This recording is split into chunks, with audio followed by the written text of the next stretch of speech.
Je vous amène aujourd'hui dans le quartier latin, musée de Cluny, juste à côté de la Sorbonne. C'est le musée national du Moyen-Âge qui est installé dans deux vieux bâtiments. Le plus vieux, ce sont les bains, les thermes romains du 1er siècle, de l'époque de Lutèce.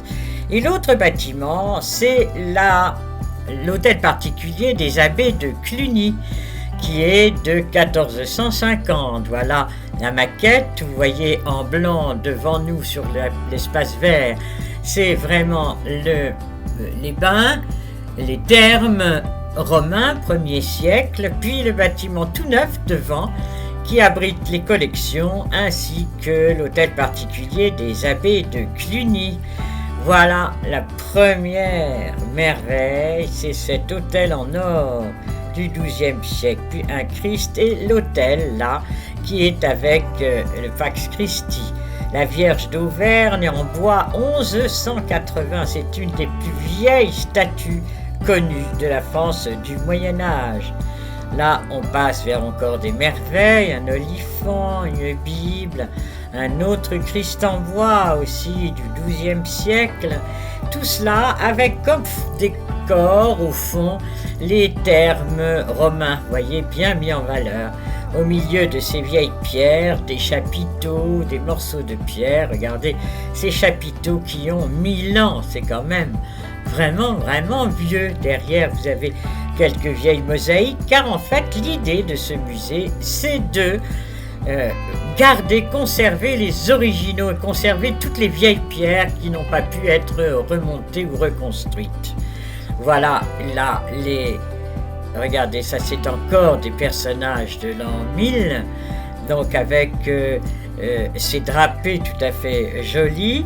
Et puis, vous avez là, encore la peur du diable, et là, l'arche de Noé. Alors ça, regardez comment se représentait l'arche à cette époque, il y a donc 1000 ans. Puis là, c'est Adam et Ève. Donc une autre des choses, ça c'est Melchisédek, la reine de Saba, et après Moïse. Là encore, ce sont des statues qui ont été retrouvées ou dans des gravats, ou ici ou là. Celles-ci ont été retrouvées à Saint-Denis, l'abbaye Saint-Denis.